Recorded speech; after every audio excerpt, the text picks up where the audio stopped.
Hi, John. Thanks. Listen, I don't want you to sound like a broken record for the ability of this team to bounce back. Just wondering if there's any player in the room, or is it just a collective effort that the guys are able to turn the page? Is there someone that's mostly responsible for that, or is it just a bunch of guys who know what to do? A little bit of both. I think, when you talk about kind of standards that you set, starts with the leaders, and George has done a good job, Max has done a good job, Vlad's done a good job, kind of talking through their experiences of being in this situation, whether you're down 2, up 3 games, and kind of how to navigate it, and everyone kind of just follows suit, I think. But there's also something to be said about, I think, just the character of the guys, each and every one of them. So it's cool to watch. They kind of just move on to the next thing. They really, I've said before, it's almost unbelievable, but I'm at the point where it's definitely believable because they just continue to do it. Third row on your left, Mike. Hey, John, speaking of the bounce back thing, you guys have worn out tons of elite starting pitchers all season long. Every once in a while, they're going to do what they do, like Yamamoto did the other day. How do you do your best to make sure that it doesn't happen twice? Every pitcher is different. Every game is different, and you never really know if someone's going to have a performance like that or if someone's going to have a performance that's the exact opposite from either side. I think you make adjustments from the game and you try to prepare accordingly on what you think is going to be the play tonight from Glasnow, and you keep adjusting as the game goes on. But every pitcher is different. Every pitcher offers a different challenge and a different way to attack them. So, again, this game is totally different than game 2. We're not worried about Yamamoto. I don't think he's pitching today, so I hope he's not. But it's totally different every single day. And I asked Ernie about the booing of George Springer and whether it's a galvanizing thing for the team. He said he gets up and boos too, and then George shuts everybody up. As much as you've heard George get booed in all your stops, especially out west, one would think it's going to be a lot harder, a lot worse tonight than it's ever been given the history. Are you prepared for that? Is he? And do you think it's something that can galvanize the team? I know he's prepared for it. He's been dealing with that for a long time. It kind of is what it is. I think me, the manager in me, I probably get more mad than he does, because you always have this protective mode of your players. But I don't think it can galvanize a team. I don't think that it will directly affect what anyone is doing. And I don't think it's going to affect anything George is doing. George is arguably one of the best World Series performers in the history of the game. So I think that fans, they show their opinion and emotion, that's fine, and George has an unbelievable ability to keep himself focused and present on what he's doing. Up front on your right, John. John, always great to see you. Likewise. Maury from the Roz and Mocha Show. Let's talk about the word world and World Series. You look at both sides, there's representation from all around the world, and how cool is that it really is the World Series? That is, we've thought about that. That's pretty cool. When I think you have the last 2 teams standing that are made up of such a unique group of people, both sides, not just players. You look at staffs and support staffs and kind of where all these people are from, you know what I mean? And then baseball can just unite you, you know what I mean? It's really cool. And I think that it's very fitting that, these 2 teams in particular are playing in the World Series. This is the collection of the best players in the world right now.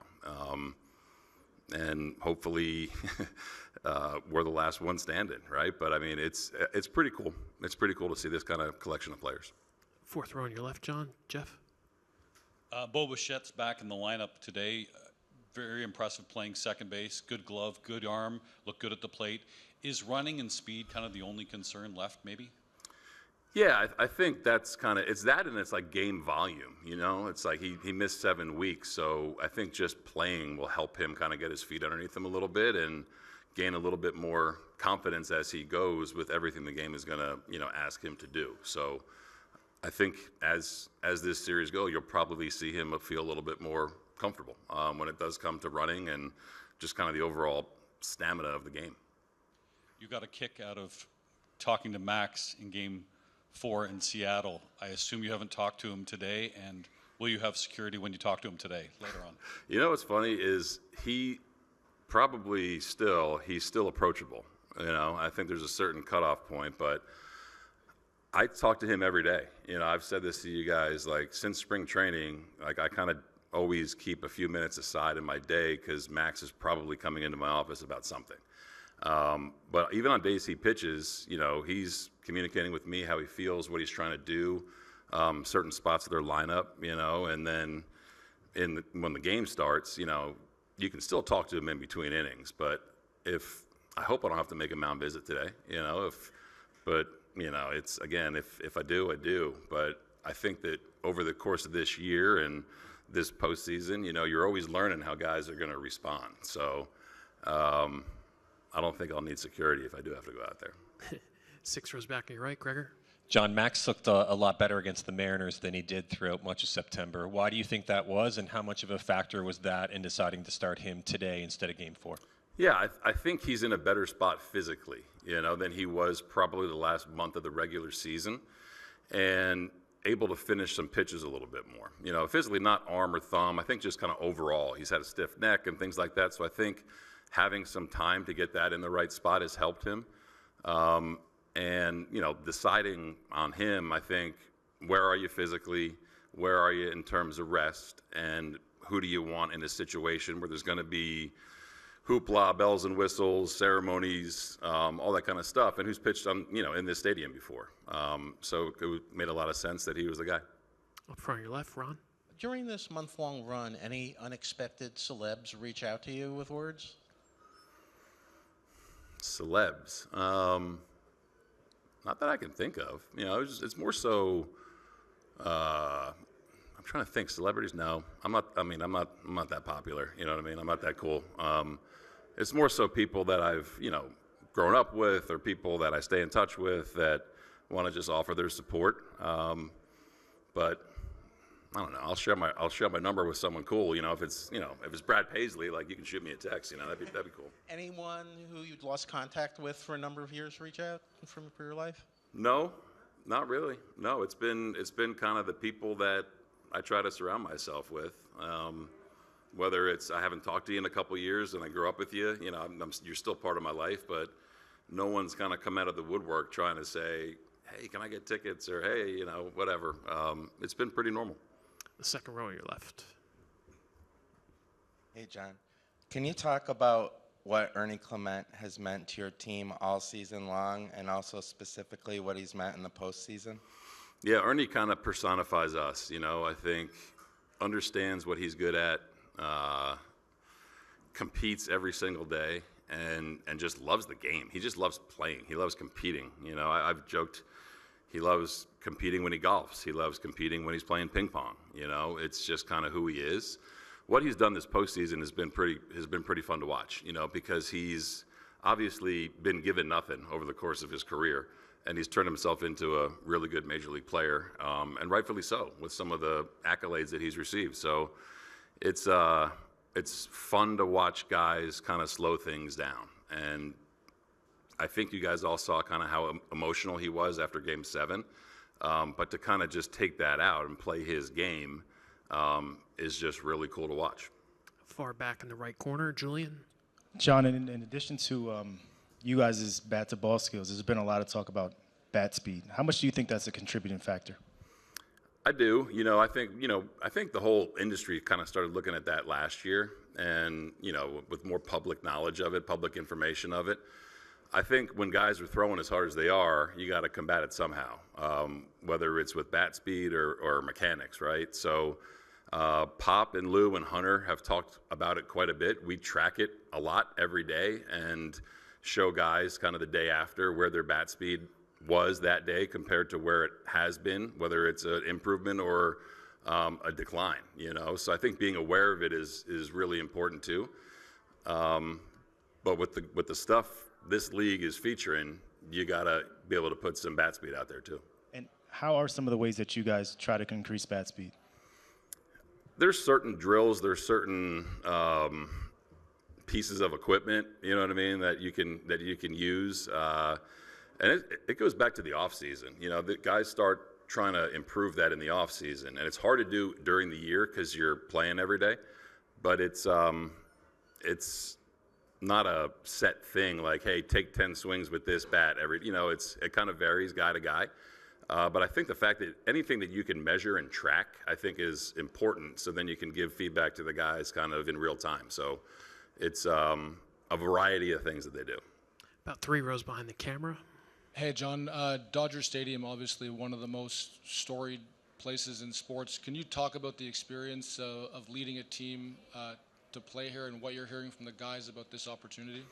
Yeah, I mean, we'd be thrilled to be anywhere, you know, and I think when you're talking about the World Series, biggest stage this game has to offer, it's pretty cool that the visiting park we get to come to is this, you know. This is, everything is big here, you feel like, you know, speakers are loud, field is big, it's kind of set up by itself.